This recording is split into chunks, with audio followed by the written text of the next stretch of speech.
This is Pet Life Radio. Let's talk pets.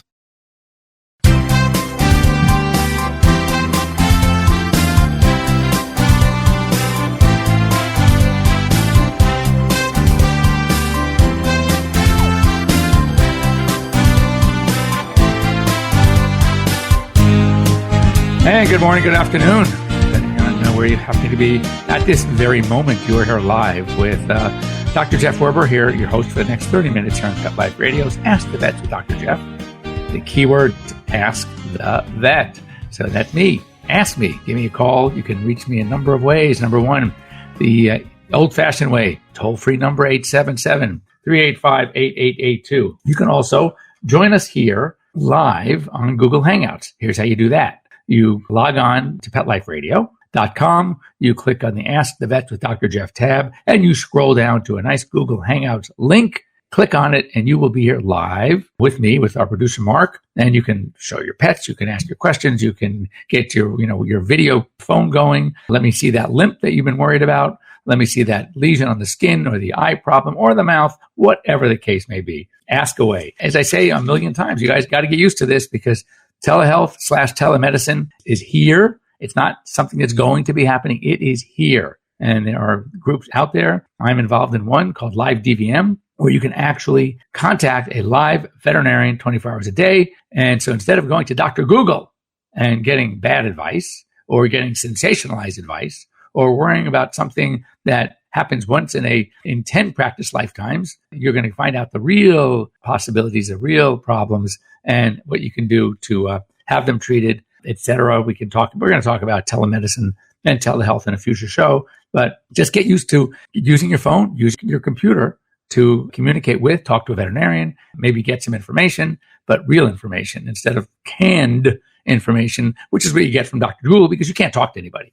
And there's no such thing as you just can't say, oh, my dog is vomiting. There are so many reasons that a dog can vomit, and Google doesn't ask you back. Well, what did he eat last night? Was there any change in diet? Anything that could have stressed him out? Is there construction going on next door? I mean, et cetera, et cetera, et cetera, et cetera. What's coming up? How long after he eats does it come up? Is it maybe a regurgitation? So you get it. You see how many different things we need to know in order to advise you, in order to make a diagnosis. So it's something you should get used to. So try it out. Join us live here on Google Hangouts. Anyway, as we like to do on our show, I just did something really cool. There's something new that it's not only open to the veterinary community. It's called the Bridge Club, started by a good friend of mine, Catherine Haskins, who I used to work with when she was at Edelman PR out of Chicago. And Edelman worked with some of the companies that I often work with. So we've known each other for a long time. Anyway, she's starting a Bridge Club. It's going to be it's a video discussion, if you will. We don't want to make it like a lecture. So, for example, I did the first one, which was this past week on Thursday.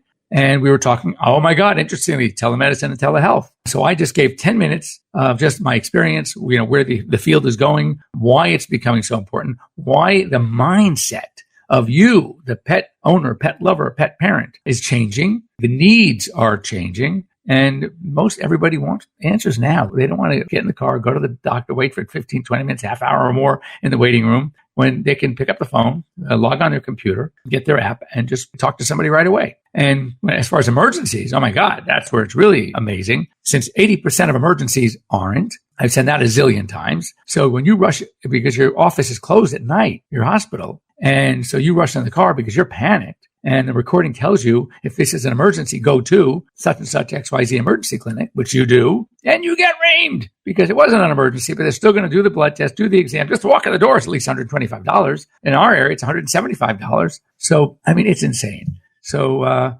just to be able to pick up your Live DVM app and get a hold of somebody, talk to them, find out what the problem is, how it started, and 80% of the time, the answer will be, you know what? You can try this and that, but no problem. You can wait till tomorrow morning and see your regular doctor, regular fees, et cetera, instead of emergency fees. So it's really good stuff. Look, I always say about the web, about Dr. Google, certainly a source of a lot of information, but unfortunately, a source of a lot of misinformation. And when you have an interaction with somebody, there are so many things that you will be asked. Based on those answers will determine, is this something that we really need to worry about? Or this is something that, no, it's okay. It seems worse than it is. It's not. well, you can wait till tomorrow. So a couple of things. Perusing the American Veterinary Smart Brief News and the American Animal Hospital Association briefs. Just food for dogs. It's really kind of big here in West Hollywood, but there are many of them, mostly in the West. They had to recall some batches of 2 of their fish and sweet potato, and this called turducken, beef, and russet potato. I have no idea what turducken is. Anyway, they were cooked and then frozen, and they found listeria. Listeria is a very, very serious bacterium and can cause a lot of sickness, a lot of illness. So anyway, they had to recall because of these things. And I think it's interesting that even with cooking, it didn't kill off the bacteria. It usually does. But as we know from pasteurization processes, it has to be a super high heat for a period of time to kill off, all bacteria. So anyway, just an FYI. I thought this story was kind of nice. A physician, not a veterinarian, but a physician whose name is Gary Carlson, graduated from Oregon State University, just donated $50 million. I guess he was a plastic surgeon. I don't know many physicians who unless he was really good in real estate, but have $50 million to donate. But he donated to the School of Veterinary Medicine, and he wanted to expand his teaching hospital and also to create an endowment for future veterinary instructors, which I thought was great. And this was the best. His reason: he feels that pets give people, and this is in quotes, a special comfort and support that allows us to embrace life more fully. That's really cool. So this is coming from an MD who could have donated to his medical school, Oregon State Medical, but no. He wanted to donate to the veterinary school. And that's really, really nice. And it's true. It's true what he says about pets. They do comfort and support us and allow us to embrace life more fully. And maybe that's why I have so many. All right. Next up, a 2-year-old. And this is interesting. This is called an AMUR leopard. Apparently, there are only 60 remain in the wild. And this 2-year-old, a gorgeous cat, and was diagnosed with distemper virus. Now, mind you, a leopard is a feline, and it was infected and affected by a canine distemper virus. And that's serious, that if it can cross the species and start affecting cats, especially a cat where there are only 60 left in the wild, that's really bad. This is not anything new to a veterinarian. Sometimes it is new to MDs because we learn about this in school, but a canine roundworm called Toxocara canis. Many of the roundworms, by the way, Toxascaris, Toxocara, they are infective to us, to people, through fecal-oral transmission. That is when, mostly in children, many times in more like third world countries where sanitation is not practiced as well, the knowledge, the education isn't there. But if you have a dog who is shedding tapeworm eggs and they leave a little present in your yard or in your front yard, and then your kids are outside, they're playing, and the ball happens to roll over one such piece of left behind by this dog. I'm trying to be so delicate here. And then is playing with the ball still, and then goes inside, and before washing his hands, he eats his sandwich. Well, guess what? He could be infected by a tapeworm egg, which turns into a tapeworm larva, and they can migrate in different parts of the body, visceral, live, or migrans, and they can migrate to a number of places, including eyes, including the brain. So we got to be really careful. Anyway, just know that kids can inadvertently ingest eggs. They're not going after and eating poop. It's just something that was in there, it was in the grass, it rained, it all got sort of dissolved, and then they're outside playing in that grass, and they put their fingers in their mouth. So the CDC estimates that 16 million people have been exposed to Toxocara larvae. That's pretty bad. So usually dogs here receiving regular veterinary care, checkup, fecal exams, dewormings when they're puppies, etc., don't seem to have roundworm infections. But if there is any doubt, if you have kids in the house and you have a new dog, a new puppy, make sure by all means that the puppy is checked for parasites. And here's also an interesting fact, and I found this very interesting, that and it's just an example of, but a wild bottlenose dolphin, so they're called, ready for this? They burn anywhere from 16,500 to 33,000 calories per day. 16,000 to 33,000. That's a lot of calories. But what does that mean if they are burning that many calories per day? Well, let's face it. They have to eat 22 to 55 pounds of fish. Of course, depending on ocean temperature, depending on their activity level, etc. but on average, 22 to 55 pounds of fish per day to maintain that caloric need, because they're going to burn 16,500 to 33,000 calories a day. Can you imagine? Think about it. That's unbelievable. We are on a 2,000 calorie a day diet. They're talking 8 to 15 times what we eat. That's a lot of calories, and that's a lot of fish you got to eat to maintain it, just to survive. Oh yeah, one last thing before we take a break. And this is something that, yes, we know that animals, cats and dogs, domesticated animals have different enzymes. That's why something that could be safe for one may not be safe for another species, etc. However, that cats and essential oils don't mix. So when you think about it, not only do they not mix, but they can be deadly. Essential oils can be deadly because they lack an enzyme from the liver able to break down essential oils. So if you have anything that you use, anything that's an essential oil around the house, anything that you have a cat, and we know cats are inquisitive, they want to check into everything. So be very, very careful with essential oils, because should they lick or eat essential oils, it could be, and I'm not saying it is, but it could be very, very seriously deadly. That's pretty serious to a cat. So just be careful. Take a lot of care and concern with your essential oils. So anyway, it is that time for a midway break. Once again, 877-385-8882. Surely there is something that we talk about that strikes a nerve. Surely there is something that you are just dying to know about with your pet. And now's the time, because it's free. I mean, even when you do telemedicine, telehealth, it's going to cost you. It's not going to cost you as much as an emergency clinic. It's not going to cost you as much as the exam if you had you gone into the office, but it's going to cost you. Here on Pet Life Radio, Ask the Vets with Dr. Jeff. The advice, the information is free. So take advantage of it. Anyway, don't go away. When we come back, we're going to talk about Super Bowl Sunday coming up a few weeks away, February 4th. And just how does that involve our pets? Oh, we're going to go there. Don't go away. We'll be right back. Sit. Stay. We'll be right back after a short pause. Well, 4 to be exact.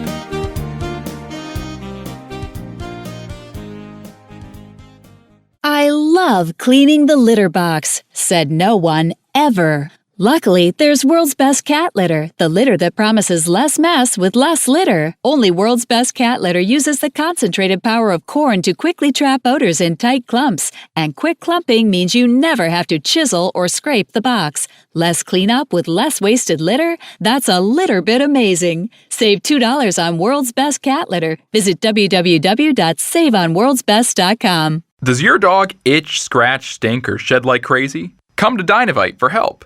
Order a 90-day supply of Dynavite. Pick up 2 bottles of Lico Chops, get the 3rd bottle free. New improved Lico Chops with omega-6, omega-3, vitamin E, and now 6 extra direct-fed microbials. Even better for the digestive tract and immune system. And dogs love it. Try Lico Chops. Buy 2, get 1 free. This is Henry Lukasevic for Dynavite. DINOVITE.com. Let's talk pets Let's talk pets on Pet Life Radio. Pet Life Radio. PetLifeRadio.com.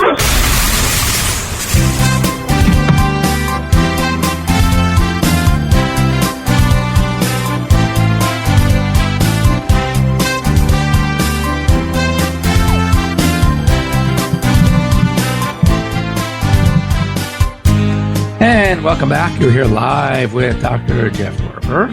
And when we left, we talked about Super Bowl, and I am not going to have a chance because there's only going to be 1 week in between next Sunday, and I am off to the Colorado Veterinary Medical Association in conjunction with the American Animal Hospital Association called SkiCE. It's a lot of fun. So we're going to Vail, and it's just that. It's going to be skiing and snowboarding during the day, and early morning and later in the afternoon, early evening are sessions, and it's really a lot of fun. So last year we were in Breckenridge. In fact, I have a picture of me it's a run up in Breckenridge called Imperial Express. And there's a sign up there when you get to the top of the lift. And the sign says, "Welcome to Imperial Express, the highest lift in North America." 12,870 something feet. Pretty amazing.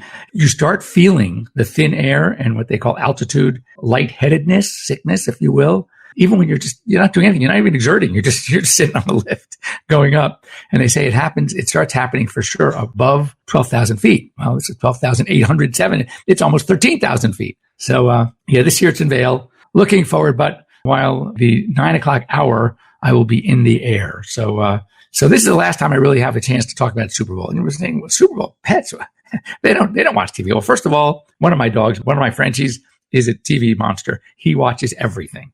So, in fact, looks like he's sleeping, and another animal, a cartoon character, a caricature, anything that's not human hits that TV screen, he is literally ready to jump into the TV. It's adorable. But there are some issues that you just need to know about when we think about Super Bowl. Many of you are going to have parties. Many of you are going to have a lot of people over. And I just wanted to go through a list of some of the potential dangers, and not unlike other holidays, but these things are real. And let's face it, when you have people over and you have pets, first of all, some pets like to jump on counters and take. That's like mine. Sometimes you have company who thinks it's so cute. They give, oh my God, look at that. He's drooling on my lap. Let me give him a little something to eat. So chicken wings, small bones. They can splinter, they can puncture, they can tear through an esophagus. There are many, many things we know poultry bones in general, but those little chicken wings, they're so small. And as soon as they take that first bite, they sharpen them, they can splinter and then cause some damage. Salsa and guacamole. That's a perfect one. You got your chips, your Doritos, whatever, your Tostitos, tostada chips. So onions alone in salsa, they're raw. Remember, raw onions, raw garlic can be a problem to dogs and cats. Their toxicity, they can cause damage to red blood cells. So definitely want to be very careful with things with raw onions, raw garlic. So that means the salsa and the guacamole, you have to exercise a lot of caution. Other things we have little big things with nuts, all sorts of different nuts. We have walnuts, we have macadamia nuts. These things potentially also can be toxic to our pets. First of all, there's a lot of fat. They cause pancreatitis, but there are other agents in walnuts called walnut toxicities that can cause issues as well. How about beer? Well, for sure, when we think of beer, dogs like beer. In fact, personal note, as many of you know, I've mentioned before that when I went away to college, this is back, 1972, and I went to Berkeley, and I brought my Labrador, Thor, with me to Berkeley, which was so much fun. I mean, it was just so much fun having this dog in college with me. And I was at one of these TG parties, as you all know what TG parties are. And all of a sudden, my dog is running around. He was so social. It was a magnificent, huge, over 100-pound, like 110-pound black Labrador with this monstrous head. He was just stunning. And all of a sudden, some guy is sitting there and he's noticing his hands getting all wet. He looks down and his beer was at his side. And there's good old Thor lapping up this guy's beer. Well, he thought it was so funny that he started letting him lap the beer, which then the guy next to him thought that was so funny. He let him. P.S. My dog got drunk.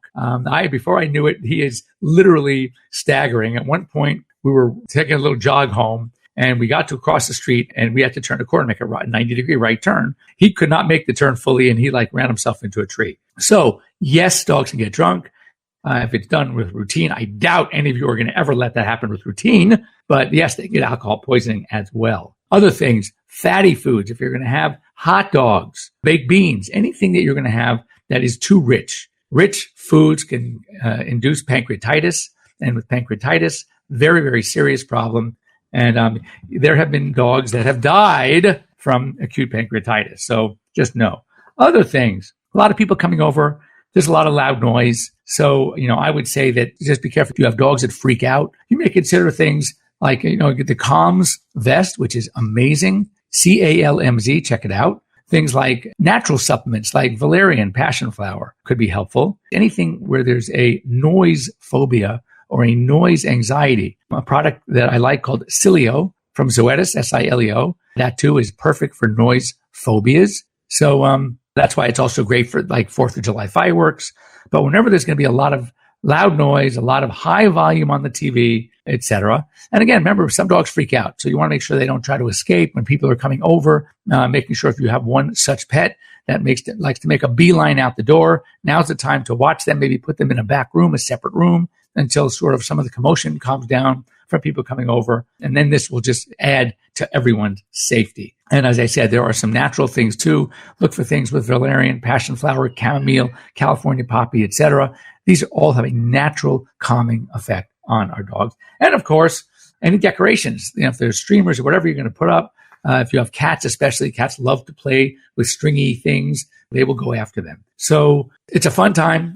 We're all looking forward to it. We'll know by the end of today who's going to be joining, who's going to be meeting on February 4th in the Super Bowl. And I know a lot of bets are out there. I am not getting involved in those. However, I do have a annual Super Bowl pool that I enter. Actually, I won it a couple of years ago. I won the grand prize. It wasn't a lot, but I the final score at the end of the game, I won it. So anyway, there we have it for today. I want you to have a great week, everybody. Have a great 2 weeks, everybody. As I said, I will be going from one conference, and then right after that, I have VMX. VMX is it's two old conferences that are joining together.